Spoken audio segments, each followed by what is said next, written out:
What's going on, guys? Today I'm going to review two albums from the British Isles that have come out this year. They are thematically different, very different, but I do think British black metal, Northern European black metal in general, does have its own distinct identity, so it's cool to kind of compare and contrast these two. First record I wanted to talk about was the new Scáth record. This is a Gaelic band. The lyrics are in English. This album is called Virulent Providence. It came out earlier this year. This is a solo project from Dublin, and since 2015 or so, he's been releasing just a slew of really high-quality full-lengths. It's a style of black and death metal, but it's probably not really what you think of when you hear the words black and death metal. This is not like a Behemoth-style project. If anything, this is atmospheric black metal with death metal sensibilities and down-tuned guitars and pretty low vocals. But the framework to me feels very black metal. And you know, he infuses this style of metal with really a very emotive style of like kind of heartbreaking sadness. A lot of his lyrics are about the Great Hunger in Ireland, the potato famine. I don't think this is the first time he's written about the potato famine in Ireland, but this record in general is all about An Gortamór, which is the potato famine that occurred in Ireland. Not only are the lyrics as depressing as you would expect when dealing with subject matter like that, but they're almost political in a very highbrow poetic way, with lyrics such as, I'm going to read this just so I don't botch it. Okay, so with lyrics such as, suffer the consequence of rule, starved colony feeds gorged empire.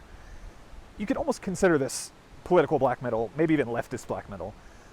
He doesn't advertise himself as such. It's not explicitly stated anywhere, but there's a clear element of sort of class subjection and racial differences and everything that went into this famine, because it was very much man-made, or at least exacerbated by British policies. And I think as someone who still lives in Ireland, he probably feels that very acutely. He probably still lives with the consequences and sees that sort of on a day-to-day basis. So, you know, this album is comprised of two 20-minute tracks. It's really long, but each track has very definable, intense, climactic, emotive moments in it. Also, he uses synth to good effect to sort of highlight emotional moments and really just break up the overall flow of the record. I think this is the band's best work to date. Incredible, incredible tracks here. I'm going to move to a different location and come back with a review of the new Auld Ridge record, Folklore from Further Out.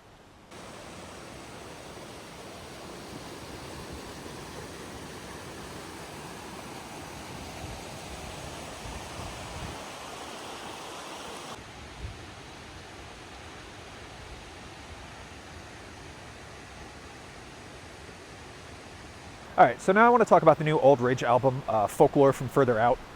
Quick bit of housekeeping. I want to thank Tyler from Alaskan Berg Wanderer for, once again, recommending one of the best albums I've heard this year. Auld Ridge is a English solo project. So that's another connection between the two projects, actually. They're both solo projects. And rather than black and death metal, Auld Ridge plays a very folky style of raw, very 90s style black metal. Mid-tempo maybe isn't the best descriptor, but it's not lightning fast or anything. There's a lot of sort of bouncier sections that you do hear in a lot of Northern European black metal. Auld Ridge specifically writes about Northern European folklore at large. That's been a running theme throughout this project. This record is no exception. I like the layout of this album. It's 4 black metal tracks and then 3 folky interlude tracks. Sometimes that back and forth can come off a little gimmicky, but I think it works really well here. Largely because he clearly puts so much effort into the folk tracks. They're not just padding. They're not just like sort of stuck in between the tracks just because. They clearly add to the atmosphere of the record overall.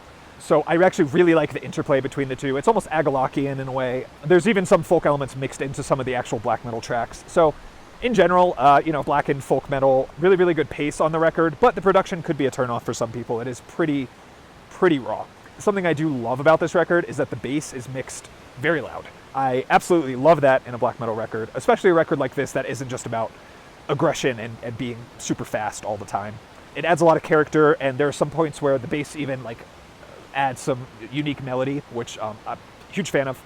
I actually think of De Mysteriis Dom Satanas, which is another record where the bass is mixed very loud, and there are a lot of cool bass flourishes and additions on that record. So that's something I really love in black metal, and this record honestly stuck out to me because right in the first track, the very first riff is very bass prominent, and it's super catchy. One of my favorite riffs I've heard this year.